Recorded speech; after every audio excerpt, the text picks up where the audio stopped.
Hola, hola, my name is Ramon, cosmetic chemist, esthetician, supporter of a skin barrier. And you're probably watching this video because your skin is not happy with you right now. It's probably red, irritated, bumpy, dry, and tight. And that can be for a lot of different reasons. So in today's video, we're gonna be talking about my favorite ingredients and kind of products I love to reach for when my skin is in that condition. And actually this summer, I did a video talking about my favorite moisturizers and the ingredients in them that I love to reach for when my skin is in that compromised condition. And one of them was the Ole Henriksen Strength Trainer Peptide Boost Moisturizer. And today's video is in partnership with them. But as always, I want you to take the information and education I give in these videos and apply them to what you use or what condition your skin is in. But before we get into all that, let's talk about what the skin barrier is. Don't forget, your skin is an organ, and the primary function of the skin is to keep the good in and the bad out. And what that means is things like hydration. It basically prevents water from escaping too quickly, and it helps to prevent external aggressors like bacteria, pathogens, all that from entering the body. And the key player that's helping keep the good in and the bad out is the topmost layer of the skin, the epidermis. We've heard about the epidermis. The topmost layer of the epidermis is the stratum corneum. And what that layer is composed of is a bunch of flattened, essentially dead skin cells, we call them corneocytes, that are held together in this lipid matrix. So basically think of it, we always call it the brick and mortar structure. The bricks are the corneocytes. The mortar in between them, what's holding them together, is essentially that lipid matrix. We always say it's ceramides, cholesterol, and fatty acids. And that brick and mortar structure is very hard to penetrate. So that's really good in terms of bad things can't get in. They have a very hard time of breaking through that brick and mortar structure, but it also keeps the good things in. As I mentioned, an example of that is water, skin hydration. Helps reduce the loss of water through the skin and helping to maintain good skin moisture levels. But those things only happen if your skin barrier is healthy and uncompromised. And your skin barrier can be damaged in quite a few ways. Number one, over cleansing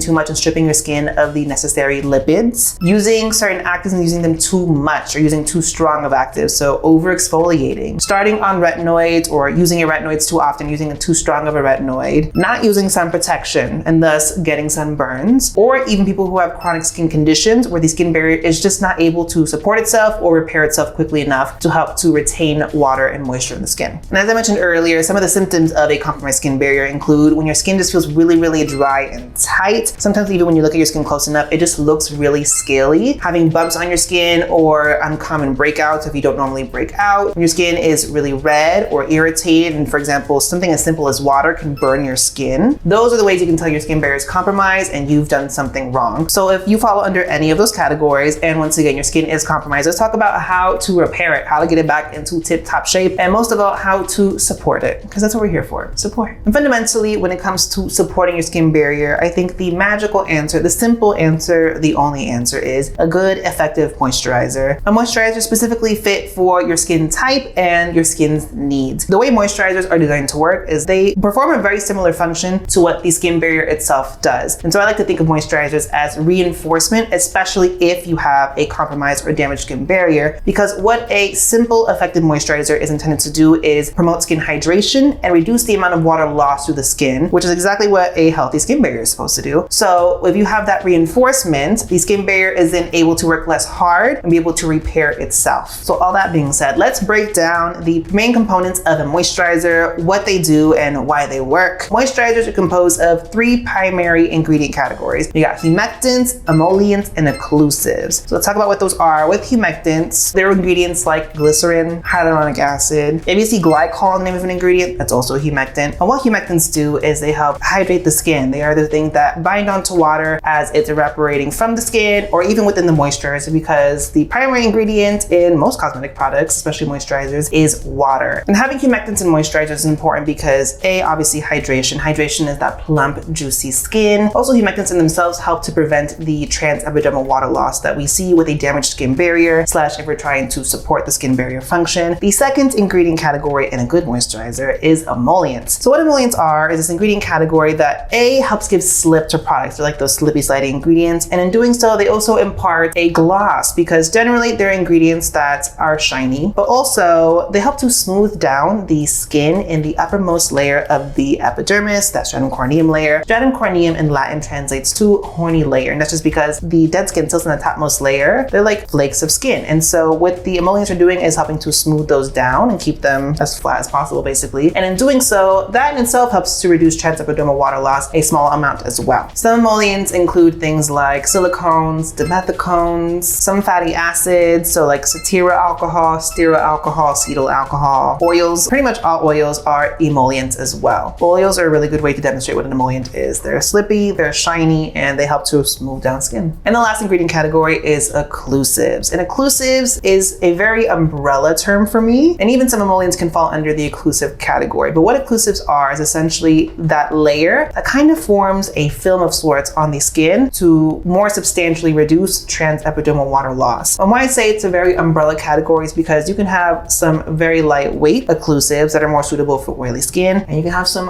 rich occlusives. Those are the heavy duty ones. Those are really useful, especially if you have very, very dry skin. And the really big players when it comes to occlusives are things like mineral oil, petrolatum, aka Vaseline. And as I mentioned earlier, some emollients do perform occlusive functions. Those include things like fatty alcohols as well as silicones and dimethicones. When it comes to choosing the right moisturizer for you, it's more so finding the right texture, but also the balance of those three ingredient categories to make the moisturizer fit for your skin type as well as your skin concern. If you have a healthy skin barrier and you have oily skin, you're gonna focus on a moisturizer that's more humectant heavy and has more lightweight occlusives and emollients. Whereas if you have dry skin or very compromised skin, you're more so going to look for a moisturizer that's richer in the emollient and occlusive ingredient category, because you're really gonna want those ingredients to help lock in that water and reduce that transepidermal water loss. I also wanna state that when it comes to occlusives, it's not this impenetrable layer that water cannot escape from. There's always going to be some degree of transepidermal water loss. You always want some degree of transepidermal water loss, but a good occlusive is going to reduce that amount. Occlusives just reduce the amount of hydration that your skin loses. So those categories broken down. Now let's talk about why the Strength Trainer Peptide Boost Moisturizer to me represents a really good example of a really great moisturizer. Talking about humectants, first of all, this is rich in really nice hydrating humectant ingredients. First of all, you got a few different molecular weights of hyaluronic acid. That was like a skincare superstar for a while. Hyaluronic acid is just a really good standard humectant. You also have glycerin, which is like, in my opinion, like the gold standard humectants, but you also have other ingredients in this I want to highlight as well as being really great at hydrating the skin. First of all, you got peptides, and it's in the name. It's the Peptide Boost Moisturizer. Peptides are a really hot ingredient right now, and peptides are a very multifaceted ingredient category. I feel like when we think of peptides, we think of anti-aging, but peptides can do a lot of different things besides having anti-aging benefits. They can aid in the process of skin's natural shedding. They can help with the fading of the appearance of pigmentation. But fundamentally, what all peptides do really well is hydrate the skin. They aid in that skin hydration. Another ingredient category that's in this is amino acids, which also aid in skin hydration as well. So first of all, you just got a lot of ingredients that are helping to promote skin hydration, which if you have a compromised skin barrier or not, are fundamentally just really good benefits to have in a moisturizer. You also have other ingredients like natural moisturizing factors like sodium PCA, you have glutamic acid. So this is just, first of all, a really good hydrating moisturizer, which is interesting because it doesn't have the typical hydrating gel moisturizer texture. Now leading to the next part, which is the emollients and occlusives. And those are things like cetyl alcohol and stearyl alcohol. One of the best parts of this, in my opinion, is the texture of this, because you see it in the jar and it has this like cream texture to it. But then once you start to actually like scoop some out and melt it with your body heat, it acts a lot more like a balm cleanser in that it's a little bit more of a solid texture in the jar, but once you warm it up, it thins out into a very nice, thin, light texture. And that's because of an ingredient called mango sea butter that's up in here. So that just lends itself to a really nice, light texture that is still nicely, richly moisturizing. So having oily skin, I still reach for this in the summer months because it is lightweight, but even during the winter, especially harsh winters up in Europe, it's able to nicely protect and moisturize my skin. You also have linolenic and linoleic acids, which are omega fatty acids, and as great as those are in food, they're also really good for our skin and are fantastic emollients. And then you also have dimethicone, and I love dimethicone having oily skin because dimethicone performs that function of being an emollient. It's also an occlusive, as I mentioned earlier, but dimethicones are actually a very lightweight occlusive. So you get that nice benefit of reducing the transepidermal water loss, but it's not this heavy, thick, rich layer on the skin. So best of both worlds. One thing I didn't mention is that this is technically a barrier cream. And with barrier cream, a lot of times you're going to see ingredients that mimic the makeup and build of the skin barrier itself. So this also has ceramides and cholesterols to go along with the fatty acids I already mentioned that are in here. So with having those benefits, you're also again boosting the barrier supporting benefits and that reduction of transepidermal water loss, all while being a very light, really nice silky texture. And then on top of the ingredient categories we we mentioned, there's also some other skincare goodies up in here. You have panthenol, which panthenol does a lot. I love seeing it in skincare. It's one of my favorite skincare ingredients, especially if you have compromised skin, because not only is it a fantastic humectant, which technically I should have listed it in that category, it's also really good at soothing the skin. You also have niacinamide, which is vitamin B3. Niacinamide is also like skincare superstar, having its moment right now. Niacinamide has a lot of skin benefits as well. It helps to support skin barrier function, skin moisturization, helps to soothe the skin, does a lot of good things for the skin. So I love seeing it in products that help to promote barrier function and barrier repair. So now let's pivot and talk about something that I get a lot of questions about. It's the role of oils when it comes to barrier support, especially when it comes to talking about transepidermal water loss and occlusivity. And I'm actually going to talk about an oil today. This is from Ole Henriksen. It's brand new. It's their HydraBarrier Nourishing Face Oil. And so, as I mentioned in my ingredient category breakdown, where oils really shine is as emollients. Think of oils as skin conditioners. They really perform a very similar function to hair conditioners in that they coat the skin in a way that it's nice and soft, it has that nice slip, smooths the overall surface of the skin by smoothing out the skin cells. But especially when it comes to barrier support, they help to smooth out the skin cells, which in itself helps to reduce transepidermal water loss. Emollients compared to occlusives don't reduce tool to the same amount, but they do have a ability to reduce tool to some degree. So that being said, I like to specifically pair my oils with a moisturizer just to boost some of the tool reduction benefits. The thing with this is that while it does feature the standard blend of oils that we see in a lot of other oils for the face, this also features a lot of ingredients we saw in the Strength Trainer Peptide Boost Moisturizer, which to me boosts the benefits of this overall as a skin oil and doesn't make it your standard skin oil. This has a mix of a bunch of different oils in there. First of all, it has a mix of specific Scandinavian berry oils like lingonberry, which if you've gone to IKEA, we all had a little lingonberry jam, haven't we? You have elderberry up in here as well as cloudberry. And while this technically does have fragrant compounds in it, so does the moisturizer, in my mind, the smell of this comes from the berry oil mix because it does have a nice fruitier smell to it, which I love. You also have just very standard, very good oils for the skin. You have rose hip, you have chia seed, you have squalane, you also have black currant seed oil up in here. Those are just very standard oils. All of those combined also have the added benefits of having some extra antioxidant benefits. They also have more of those omega fatty acids, which are really great for skin function. This also does have the linolenic and linoleic acid as well. So overall, when it comes to using skincare oils, I will always pair them with a moisturizer, either by mixing them into the moisturizer itself, which I preferably do at night, or layering this on top of the moisturizer. And for that, I'll put a few drops into my hand and then pat that over the moisturizer. Realistically, with skincare oils, you don't need a lot either. And I've been using this fairly religiously over the last month or two, and I've barely made a dent in this. And also what I love about oils is the versatility outside of just using them for barrier support, which this works really great for. But when I apply this, I'll take the excess, run it through my hair, apply some extra on my lips for some juiciness. And another added benefit for oils is the fact that you can mix them into your foundation if you are a makeup wearer. So you have the benefit of using these day or night. Having oily, acne-prone skin, I still love using an oil, especially during the winter. So that's why I'll always have a skincare oil in my arsenal. When it comes to moisturizer, day and night, both of them. Especially if you have a compromised skin barrier, like definitely do not skimp on moisturizing. Moisturizer in the morning comes before your sunscreen. Moisturizer at night generally is the last step. At night, especially if you have dry skin or you have a compromised barrier, don't be shy with the moisturizer. Really apply a nice generous layer. You'll have that nice cushiony texture on the skin. And what I love about the Strength Trainer Peptide Boost Moisturizer is the fact that it's not a very greasy, lotiony texture. You apply it on the skin, it actually has a very like natural satin finish on the skin. So it never feels like a greasy, nasty mess on the face. And that's why I like to use it during the daytime as well at times, especially in my under eye area where I tend to have a lot of sensitivity because I think the skin here gets irritated and sensitized very easily. And as well as the fact that my under eyes are very dry. And so with that, that's our discussion on supporting your skin barrier, strengthening your skin barrier one day at a time. Let me know down below in the comment section, what are some of your favorite skin barrier products, skin barrier supporting, strengthening products, what your skin barrier supporting routine is, as well as what is the biggest skincare mistake that you've made that's compromised your skin barrier. We all know mine. Also, thank you to Ole Henriksen for once again partnering with me for today's video. Don't forget to hit that subscribe button and notification bell so that you know when I post more skincare, sunscreen, and Fenty related content on my channell. Give the video a thumbs up, and thanks for watching, guys. Bye.